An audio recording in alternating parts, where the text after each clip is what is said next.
entering the room. Just wanted to let you know that we have started the record button for today. So welcome everybody. If this is your first time joining us, we really appreciate it. And we just ask if you could change your Zoom name. So you have your first name, your last name, and your district name. And I will put those directions up if that's something that is new for you on how to do that.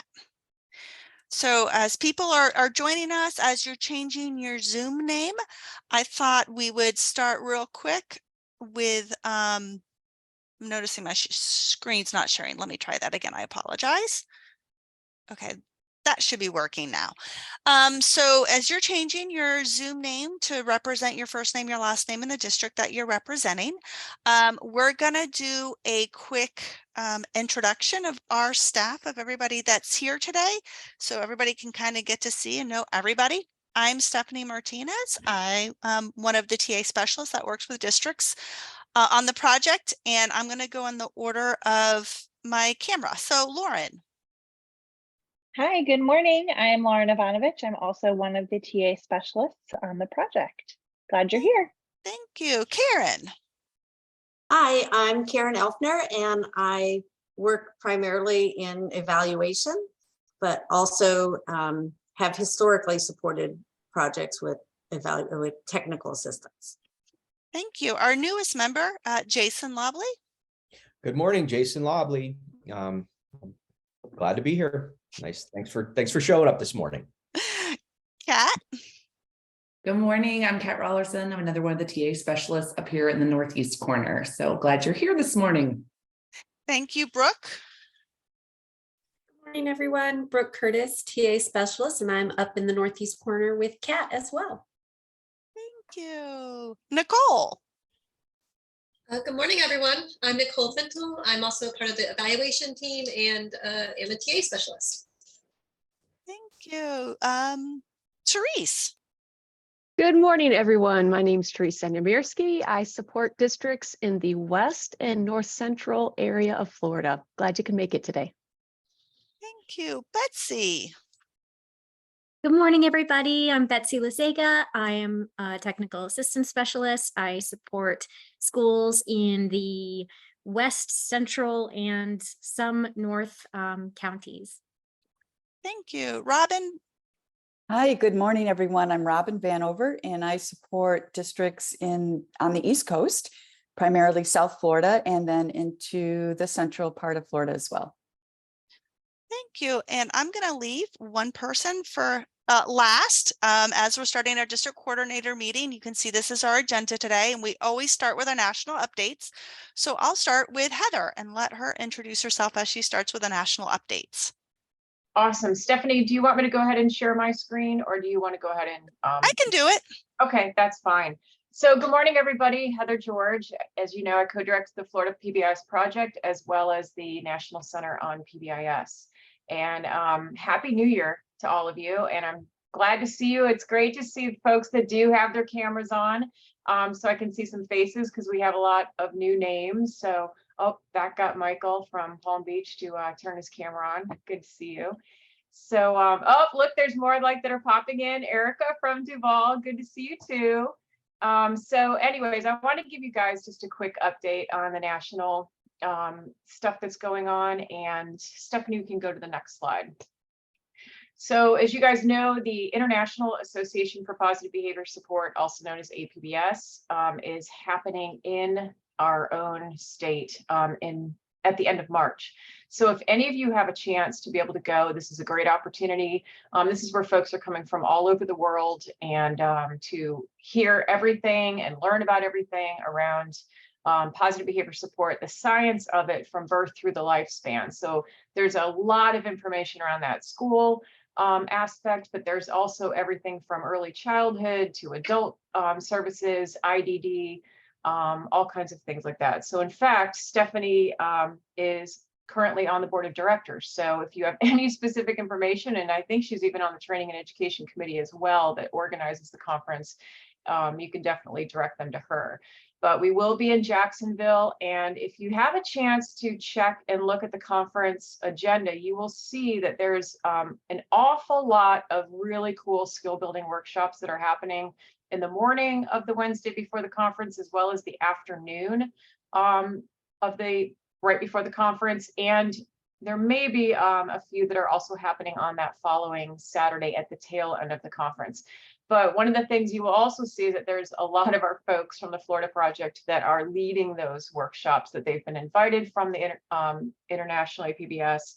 And so if you want to be able to dive deeper, or if you've got folks in your district that want to be able to dive deeper and you don't have time to dive deeper with them, or have work with our TA folks on that, that's a good opportunity too, since it's within our state lines.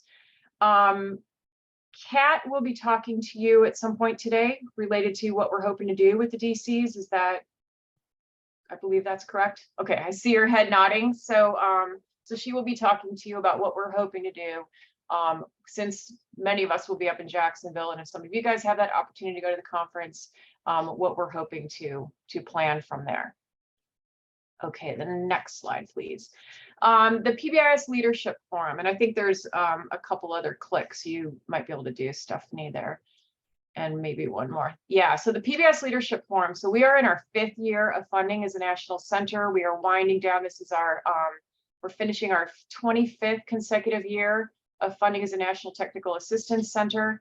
And we are hoping that we have the opportunity to apply for another 5-year grant cycle, but we have committed to still hosting a Chicago forum, or a forum in Chicago this October, which would then kick off a 26th year if we're fortunate to have that. So last year we went face to face. We did not record everything, only keynotes were recorded. They should be posted by the end of this week on the national site, but all of the presentation materials that were delivered and disseminated are posted up on that website. And if you guys have a chance to go or have not had a chance to go, you may want to try to put that on your calendar. It's a great opportunity. It's in a very cool location on Michigan Avenue, right across from Grant Park in Chicago. So it's fun. It's usually a nice time of year too. But it's also an opportunity to dive deeper and hear what's happening across the country in all different areas of PBIS. Next slide. And just as a reminder too, this is the national site, and we're always populating this with additional information. And the next slide, please. These are some of the new products that I just wanted to share with you. And this is just some of the last few slides. We've got some recordings up there, but then you can also, as a reminder, click directly on these pictures of the products, and it should take you directly to these free products. But we've got one around why implement Tier 1 PBIS for students with disabilities, and the use of level systems in alternative settings. So again, in some videos around, what does it take for schools for effective practices, making schools, better. So just know that there's a lot of other additional resources. The next slide, please. Now, this one in particular, if you look at the, you've probably seen this document on the left-hand side. This first came out the 40th anniversary of IDEA. We had written it for OSUP, and it was formatted differently. And then we have updated it with new links. So if you haven't had a chance, I think I've shared this with you before, the one that was done in January 2022. On evidence-based practices for educators. There's all new updated information, updates to videos that directly link to it. But there is a brand new guide that accompanies this one that we had developed last January that's specific around supporting and responding to educators' classroom PBIS implementation needs. And it's specific on having to set up those classroom systems and using the data to help impact and improve those classroom systems.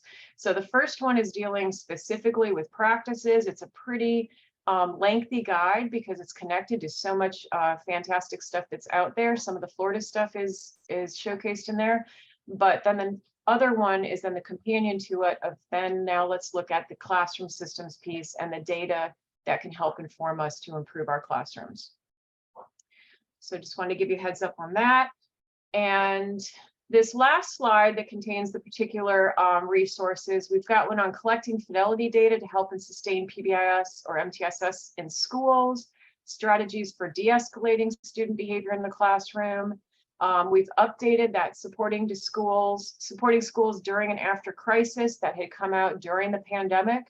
And what we've learned, it feels like the pandemic's never ending, despite the fact that we are going back to business as usual, but there's other things that come up that are crises, whether it's violence in the schools, whether it's hurricanes and wildfires, earthquakes, that type of thing. So that has been updated, and that was a collective document developed with 4 other national centers.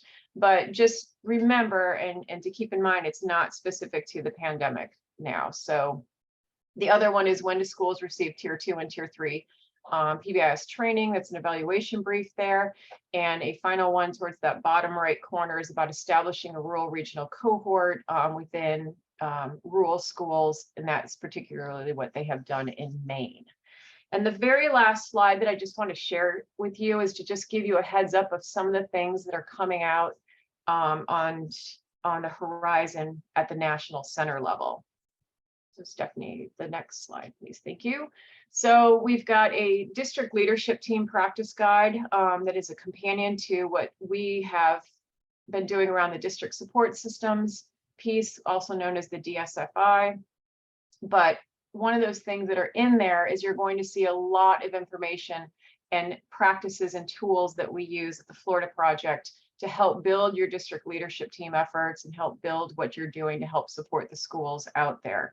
Another thing is we've got a document that's getting ready to come out on addressing confidentiality while supporting the social emotional behavior needs of students within schools. This is dealing with the screening process, students that are needing more support around mental health and tier 2 interventions, and how do you deal with that confidentiality issue. And another thing that is coming out around school-based screening and student substance misuse. So those are just getting ready, like I said, to get dumped onto the national website. Ones that are currently in process right now, I'm leading the revision of the PBIS Implementers Blueprint. It's quite possible that we may ask some of you to take a look at it to provide some feedback out there to say, is this helpful and supportive, and would this help me with my schools and implementation? Another one is revising our professional development blueprint, which will coincide and parallel the Implementers Blueprint, and we're in the process of revising the TFI as well. None of this directly impacts you right now, but I just wanted to give you guys a heads up of some things on the horizon. If you have a particular content area or a product that you would say, gosh, this would be really, really helpful if the National Center or the Florida PBIS Project came up with something like this, because this would really help me for talking points or help me with the implementation out in the schools, please put that in the chat box. Or if you think about it later, please let your TA support specialist know, because this is why we develop these, because what we're hearing in the field of the needs. So we want to make sure to try to help all of your implementation efforts that are happening out there. So that's all that I have for you guys today. I'll stay on for a little while and happy to answer any questions or comments in the chat box.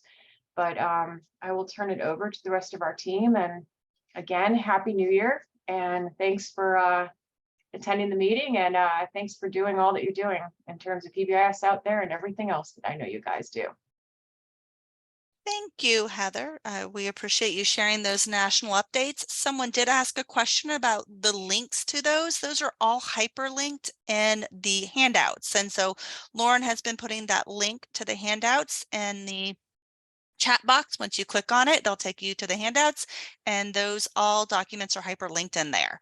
So thank you for that question. And I'm going to now pass it on to Brooke and Jason, who will be talking about Tier 3 supports. Thanks, Stephanie. what we're going to share with you a little bit today is some of the work that we've been doing as a project to help reorganize some of our supports around Tier 3 systems for student success. So really, we're just going to give you a little background knowledge first about why we reorganize some of our resources and supports, and then share with you some of the new supports that is available to you. Go ahead, Stephanie.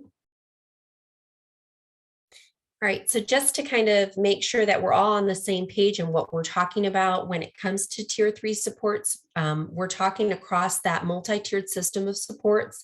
And we know that positive behavior intervention supports exist along that continuum, and that problem-solving process is embedded across all 3 tiers. So when we're talking about Tier 3 systems, we're talking about that layer of support that's provided in addition to tiers 1 and 2 that really just few of our students should be in need of. There are students with their most intensive needs. And that's going to be for students that are both part of our general education classroom settings, as well as perhaps some of our special education students. So we're talking about Tier 3 systems of support for both gen ed and special education students. And then the goal in developing Tier 3 systems is that we're focusing on what is needed to achieve the positive outcomes for those students. We know that some of our students may only need a brief assessment of what is needed versus some that are going to need more comprehensive, have additional professionals in there with additional expertise to meet their needs. And then some of our students are going to have more comprehensive wraparound supports, pulling in others from community agencies to really support their needs at that Tier 3 level. So when we're talking about building that continuum of support, we're really talking about that full comprehensive scope around Tier 3 systems of support. Go ahead, Stephanie. And so what we're talking about and how we do that, we've been given a little bit of guidance from the Bureau back in 2014. You may or may not have seen this, but this blueprint for Tier 3 implementation, the goal with that is we want to see these 5 ensures, these 5 elements within that Tier 3 system in order to have those positive results driven. And what they're talking about there is that we want to make sure that all of our educators have an understanding of Tier 3 systems of behavior supports. We want to make sure they have the knowledge, the beliefs, and skill sets in order to implement and sustain that Tier 3 system. So again, that comprehensive layered support. We want to make sure that we have the right professional supports or professional development at the school level as well as district level in order to support and sustain that Tier 3 implementation. We have the right infrastructure in place, the use of those evidence-based practices and those resources. And lastly, we want to make sure that all of our policies and procedures, they're aligning with one another. So they give us this blueprint of things that we need to have in place across the district, school, and student level in order to get that results driven Tier 3 implementation. But what we tried to do in reorganizing our supports is really think about that how. And so Stephanie, if you go to the next slide. So in keeping with our Florida PBIS structure of how we deliver support, as a project, we provide TA typically to our district level teams and you as district coordinators and your district level professionals that then help support the school level contacts in how they deliver PBIS implementation. And then those school level contacts help coach and support up those individual staff members, or when we're talking kind of in that Tier 3 language, that might be those individual interventionists and how they support one another. So we kind of wanted to keep our resources and information organized around the same similar structure. And so Stephanie, if you go to the next slide, what we then did was we looked at some of the guidance documents that came out from the National Center last year, and we looked at what was more of the how to provide that Tier 3 systems of support, starting with what is evident at district level Tier 3 systems of support. And so those bullet points are kind of what you would see in a Tier 3 district level system.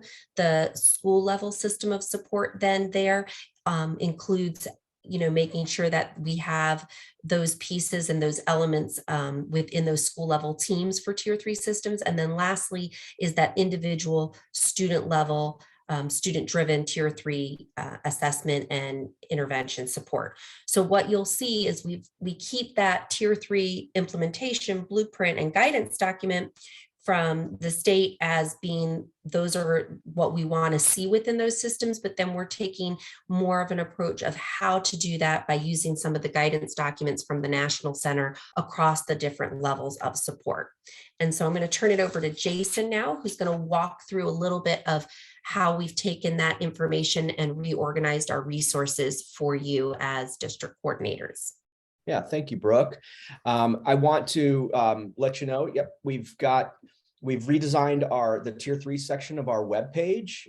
So if you haven't had an opportunity to do that, take a look at the work we've done, and we've aligned it at the district, school, and individual level.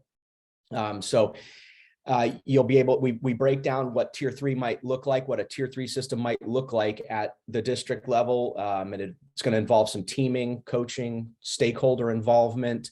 Then we've broken it down at the school level, and may see some similarities between those two, but each level is going to be dependent on the next. Also, take a look in the middle of the page, those colored rectangles. Those will all expand and give you more information on, what team membership might look like at the, district, school, or individual level. Or you may look at the, what the evaluation might look like at each of those levels. So that's the first part of our thing. As you navigate to the web page, this is what the top of the page will look like. So to get there, we've got a link down at the bottom it'll take you directly to it. But if you were to go to the Florida PBIS homepage, you would just hover over the tiers area and the top navigation, and that will give you a drop down to tier 3. This gives you all the different ways we can support a tier 3 system. If you guys are interested in looking, having us help you guys take a deeper dive into your tier 3 systems at your district level, feel free to contact your TA specialist. They will likely get in touch with Brooke and I, or you can use this little green button down at the bottom here to send us an email, and we will get that email routed appropriately to the right TA contact person. Next slide, please. So here's our kind of the menu of the supports we're providing right now around tier 3. We're looking at like 4 big buckets here. So we want to look at, ways for you guys to help improve your tier 3 student outcomes. Maybe you're seeing high levels of restraint in your district or within particular schools, so we can help you guys problem solve around that, or perhaps in indicator supports around 4A, 4B, if you're seeing out of school suspensions or in school suspensions or other ways of other discipline problems for students with disabilities. We're also providing some training and coaching in PTR, and I'll go through a little bit more on that. We're also looking at the tier 3 process and tier 3 systems, so we can help your districts, you and your district organize your tier 3 system. And then finally, the evaluation support. So we want to be able to help you guys improve your functional behavior assessments and behavior intervention plans.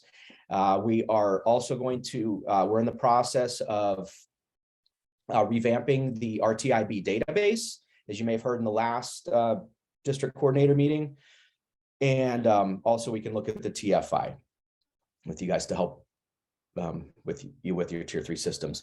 So the next new addition to our web page this is a brand new one, and this will be under the tiers section as well. So if you're hovering along the top of the homepage, if you're hovering along the top of the homepage, you're going to notice a new tab there called PTR. That's Prevent, Teach, Reinforce. It's a standardized, structured process for conducting your functional behavior assessments and developing your behavior intervention plans. we're working on scaling that up and providing some training and technical assistance a couple of different ways. So we've got a Canvas course, which has been around for a little while. That's still going to be in effect. We've got a couple of districts that have been through that. And now we're also offering a live face-to-face training with PTR. So if you guys are interested in any sort of PTR training or just getting more information, you can visit this webpage. We've got some live binders with some resources on that. And if you see the little blue cylinder button down at the bottom there, there's also a contact button there for you guys to send an email to the project, and we'll get you connected with some resources around PTR. And one more slide, please. All right, so just another quick few points on PTR. We're looking at developing this and working with you guys to fit the context of your district and the needs of your district. I mentioned the multiple training formats, the face-to-face and the Canvas course. Yeah, the PTR is a collaborative process. We want to make sure that it's not just a couple people developing a behavior plan and conducting functional assessment for a particular student. Meanwhile, there's 10 other people around that don't really know what's going on with that student. So, as you guys could see with a scenario like that, we're not going to get very good results. So we want to make sure there's collaboration, everybody's providing their input, and there's everybody's agreeing on a plan and working through it together. So that collaboration piece is very important for PTR.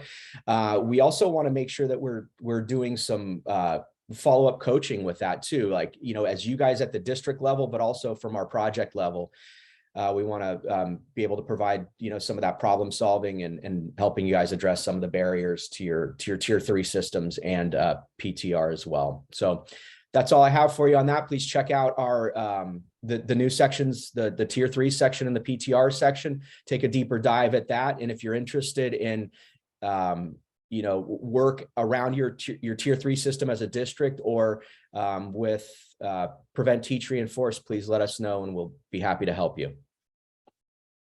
Jason and Brooke, we did have a question from Claudia in the chat box wanting to know how long the face-to-face PTR training is. Yes, I saw that. The face-to-face training is going to vary slightly depending on the professionals that you select to participate in the PTR training. Typically, the way the training is set up is it's probably going to be a 2-day training for most districts. That more than likely could potentially also be separated. It doesn't need to be consecutive. But like Jason had mentioned here, and that first bullet point you see on the slide, we're really going to try and develop a training scope and sequence that fits the needs of your district and the skill sets of those persons that you're wanting to train up in PTR. So it will vary somewhat, but typically I would say 2 days is probably going to be an accurate picture. Thank you, Brooke, for addressing that question. Yeah. Any other questions? And if you think of something that comes to you or someone else is talking, put it in the chat box. We'll make sure it gets answered for you. Thank you, Brooke and Jason. So I'm going to turn it over to Karen and Nicole now to talk about the evaluation. Hi, yeah, we're very excited to be able to preview for you the annual report for last school year. You're getting information that nobody else has seen, not even the project staff that are on this call. Heather, of course, has reviewed them and given us permission to share them today with you. So you're getting first glance. So we're not going to show you the entire report because we don't want to use all of the time, but we're going to just show you some highlights. And hopefully the final report will be coming out in the next couple of weeks and you'll be notified and you'll get a link to the copy. So first of all, we always start with our training and technical assistants, kind of our reach, who's been involved and who we're working with. So we know that 69% of the state school districts have at least 70% of their schools that have been trained in PBIS, and that more than 3/4 of those schools are still actively or were still actively implementing last school year. Okay. And in terms of, I think you skipped one too many. it should go to tier 1 training. Yeah. So in terms of our tier 1 training, what you'll notice is that that we have most of our tier 1 training continues to be at the supplemental level. That surpasses initial and retraining for tier 1. And the vast majority of those supplemental tier 1 trainings are actually booster trainings. Almost like, I think 97% of those are actually booster trainings. Okay. And at the tier 2 training level, you'll see that the overall number of tier 2 trainings was down a little bit last year. But interestingly, the trainings that we did have were almost entirely retrainings. So schools that have already been trained in tier 2 that were getting retrained. So we continue to provide a lot of additional supports. We develop a lot of products and resources and provide technical assistance. We actually provided technical assistance in one form or fashion to every school district in the state. 29 school districts were provided support and coaching, which we know is a really critical area if you want to have good implementation. And there are a lot more details on our additional supports in the report itself. We continue to get very high ratings in terms of satisfaction of our training participants, which we're very pleased with. It's very important to us. We take our evaluation of trainings very seriously. As we've switched to a lot of virtual trainings, the number of evaluations that we get from training participants has gone down a little bit. So as DCs, you could maybe be partnering up with our staff and encouraging and trying to come up with really fun and creative ways to make sure we're getting good response rates, because we do find that that information is really important to how we modify or adjust our training, because it needs to be relevant and useful and working for those who we're doing the training for. So another piece of our new, when we revised our tier 1 training a few years ago, we added some questions to our evaluation to ask the participants how prepared they felt to implement various the elements of tier 1 PBIS. And overall, most participants are feeling at least somewhat prepared, if not prepared, to implement. The two areas that they were struggling with were developing an evaluation approach and obtaining stakeholder feedback. So that's one area that we're going to continue to look at, because we want people to come out of our training feeling prepared, right? That's the intent of the training. And the new tier 1 training, of course, was designed to really focus on stakeholder input, and getting that feedback from stakeholders is critical. And if people aren't feeling that prepared in that area, then that would be a gap that we'd want to fill. So we, last year, because the data and the year was so strange for all of us in 2021, not last year, but the previous year, we didn't report a lot of discipline data. The discipline data was so off from a regular year. So many students were remote, or at least remote a lot of the year. So discipline numbers were so variable and different from a typical year that we chose not to report them and in our state report. However, we do know that, and you can see here, so those rates last year are those low bars, but they continue to differentiate. So schools that have higher levels of implementation, or the blue bar, continue to have lower rates of referrals than schools that have lower implementation rate, the orange bar. So that was true even for that year where all discipline numbers were lower. And then this past year, 21-22, is that last set of bars. We kind of went back to about the state rate that we've been at in the previous years, before we called the big COVID year.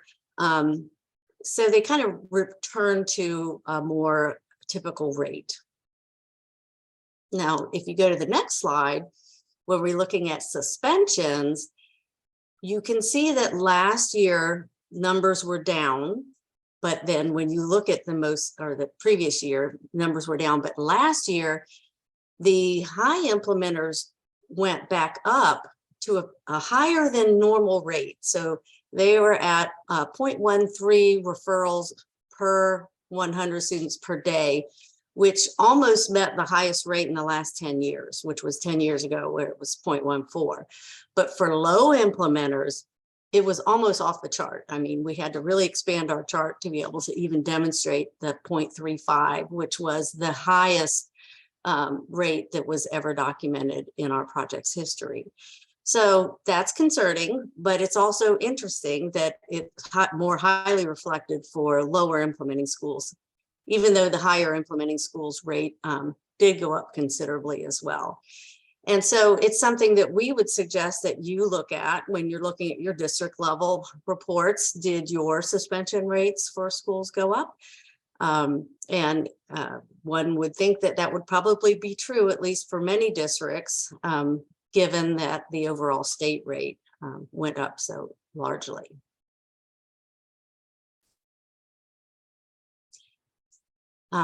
And so here's our advanced tiers of support. So we look at a lot of the schools who reported, did the TFI, tiers 2 and 3, reported implementing with fidelity. Most, the average score for both tier 2 and tier 3 is over 80%. So a high rate of fidelity is reported. We do note when we do the effective core report, which is the percentage of students with 0 to 1, 2 to 5, or 6 or more referrals, that the percentage of students that were at having an effective core went down a little bit. So in the 2021, it was 93.9% of students had 0 to 1, whereas last year it was 89. So that's a decrease in the percentage of students that were at that level. And then the percentage of students that were at the higher levels, 2 to 5 or 6 or more, increased last year from the prior year. So this is a new way of looking at changes over time in our statewide core. We don't have this image available for you. But you can look at effective core. You can get the numbers for each consecutive year, and you could do an analysis across years to see if your core at your district is changing or did change over the last couple of years. Karen, before we go to the next slide, we did have some comments in the chat box, but we did also have a question. So one other question was from Christy, and she was wondering if the state rate reflects changes in national trends.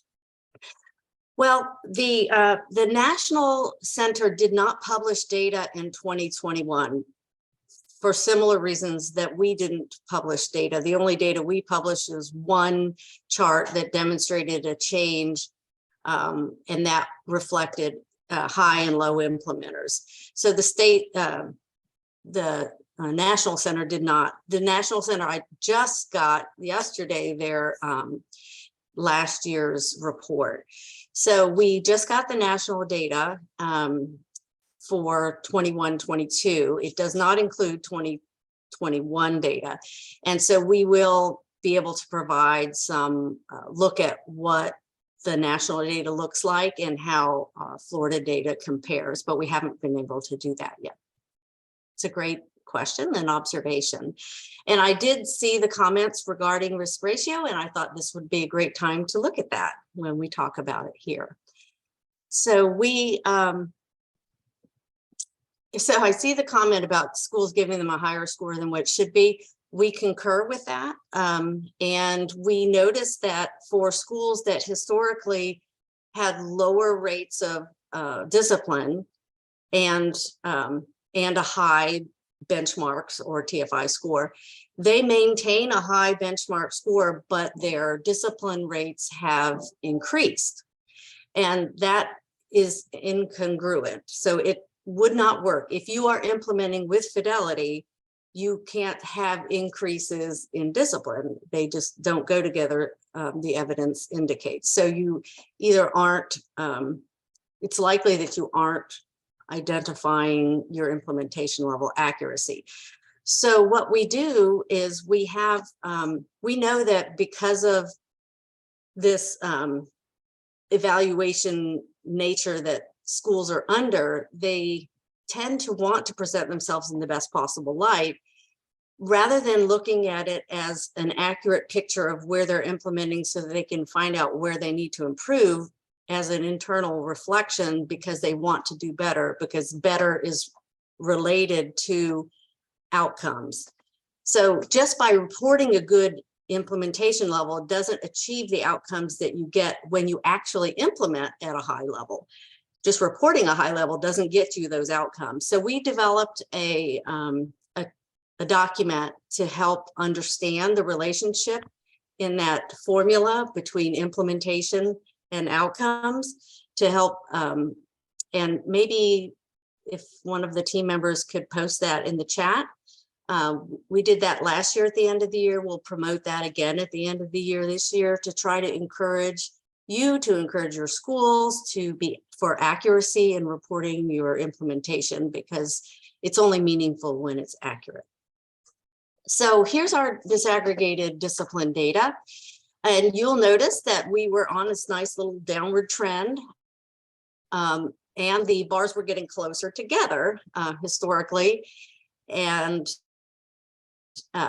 there's always that danger of looking at last year's data.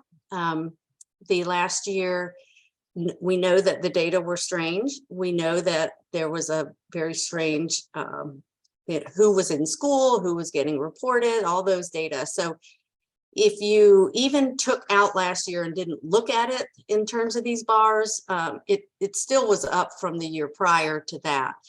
So we're seeing some changes, and not always in the best way. The increase, unfortunately, was greatest for African-American students, and the widening of the discipline gap happened, which is what we're trying to avoid. So you can look at this kind of information. We're in the process of updating the equity or disaggregated discipline chart in PBS-ES for the district level. And we're hoping that you'll find it very useful for being able to look at some of these variables. And the next slide is another way to look at disaggregated discipline. And I've got another question for you, Karen, real quick, that came up about, do we have any data comparing core report for non-PBIS schools? We don't have access to data for non-PBIS schools. If we did, that would be wonderful. There are some states that have been able to do that, where they've been able to, if you as a district want to do that, and you have PBS and non-PBS implementing schools, and you want to gather those data, we could help with those analyses, either doing them just as an outright comparison, or even doing a technique we're learning, a propensity score matching, so you can also match schools on other variables to make it a little more robust than just descriptive. So I really like that idea. We just haven't had the opportunity because we don't have access to those data at our project level. So here you can see that African-American students and students with an IEP are more likely than other student subgroups to experience disproportionality, and that African-American students are more likely to experience the most significant levels. So here, what the dark blue shows that there's no disproportionality, or a risk ratio of lower than 1.2. The gray is some disproportionality, 1.2 to 2.5, and the light blue is significant disproportionality at 2.5 or higher. So, and the first bar is Black or African-American. The left is office referrals, the right is out of school suspension. So you can see for African-American students, they're for office referrals, there's like almost 24% of schools are reporting significant disproportionality for office referrals, and 38% of schools are reporting significant disproportionality for Black students for out of school suspensions. Thank you for posting the accuracy document. So we have, we try to explain a little bit across the district about how districts are implementing. Of the 67 typical district-related school districts, 52 have active PBIS schools. 37 of them have enough of their schools reporting implementation and outcome data for us to do analysis.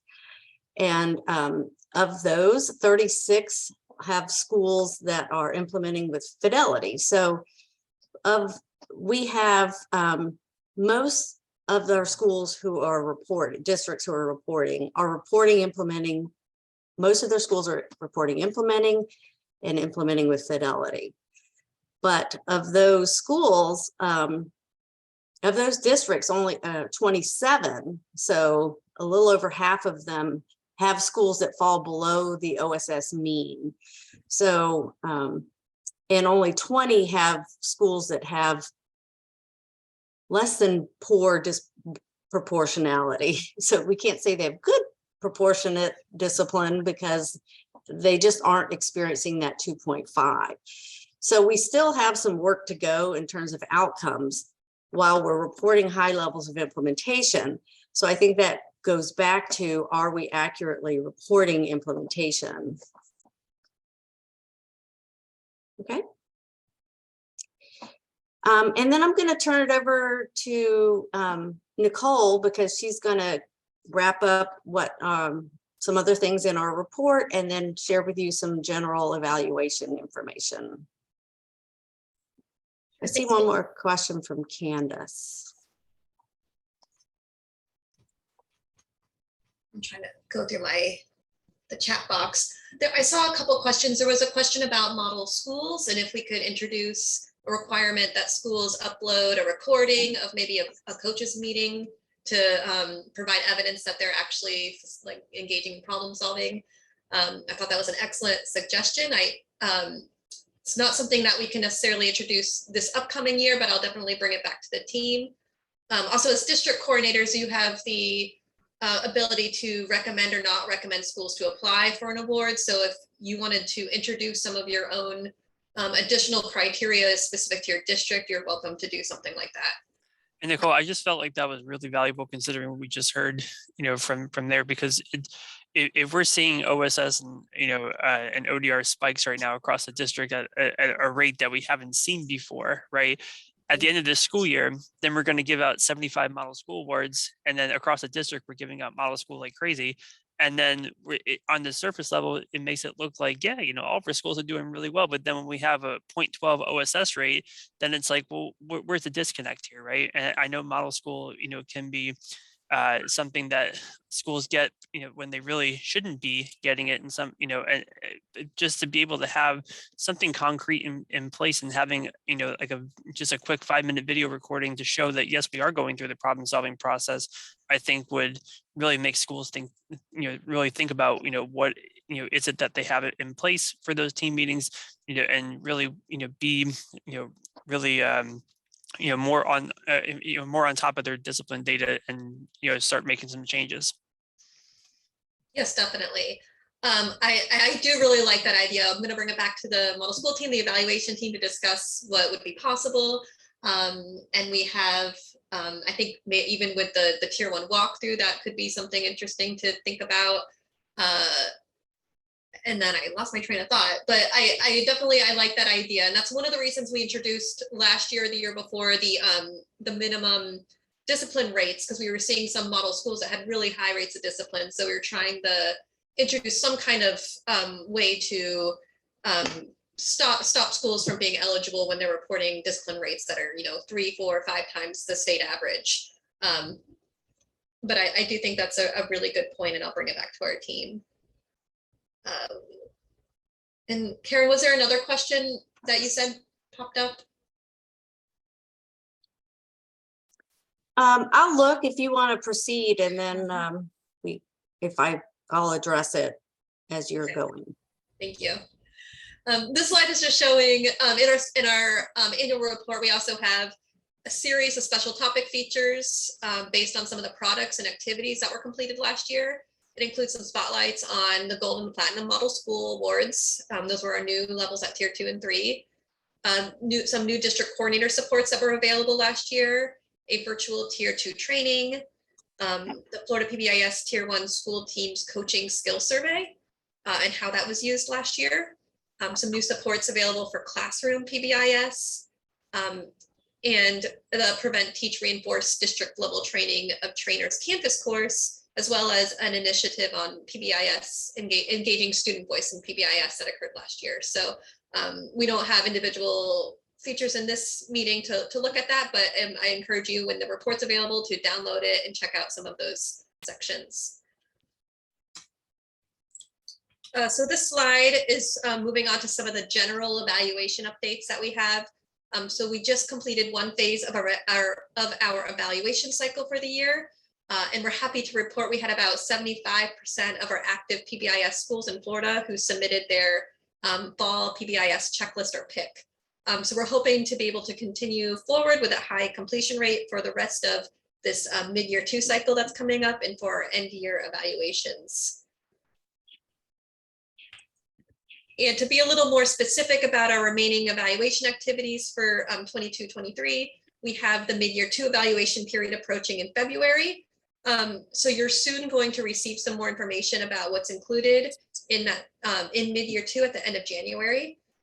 There is nothing really required for data entry during this period.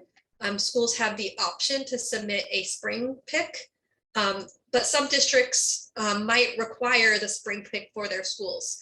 So if you are a district that requires that your schools complete a PIC in the spring, please reach out to your TA contact if you have not already done so, just so that we can prepare some special instructions for those schools.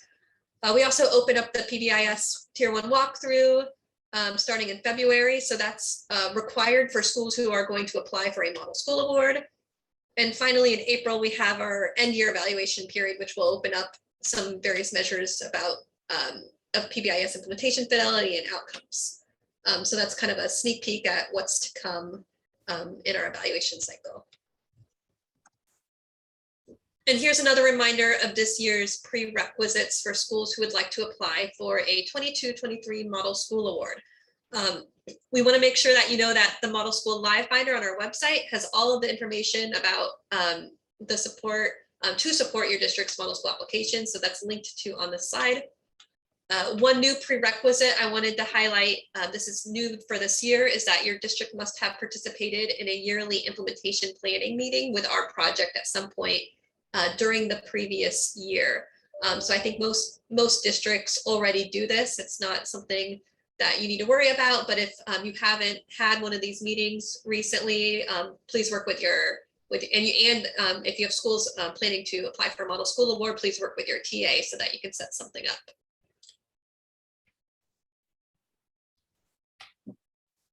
Thank you, Stephanie. I wanted to remind you again that there will again be 4 levels of model school awards in 22-23.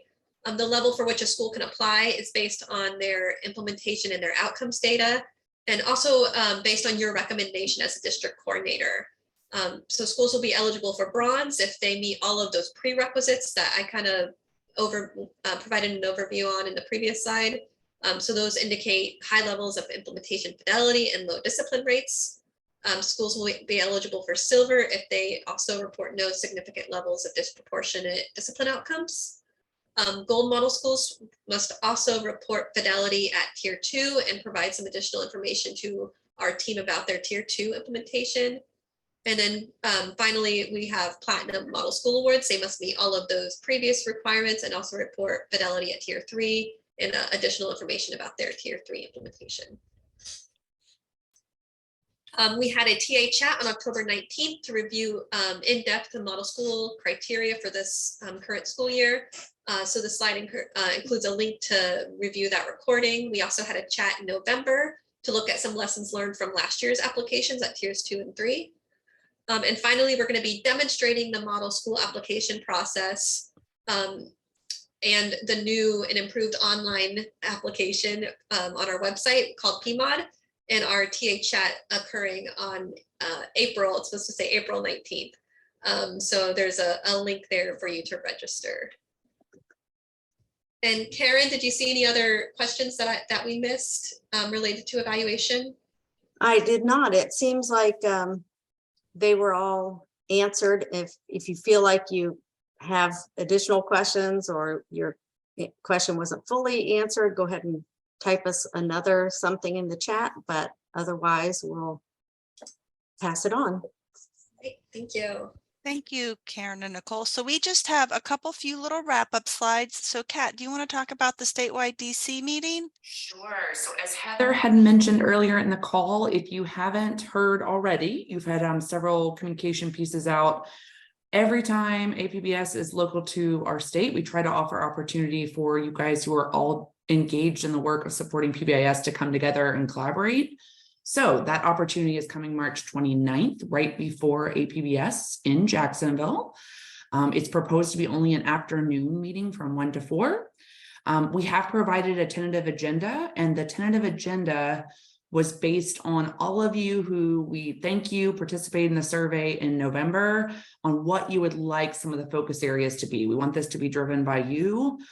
So we used your survey results from DCs to indicate the 2 areas that you see there.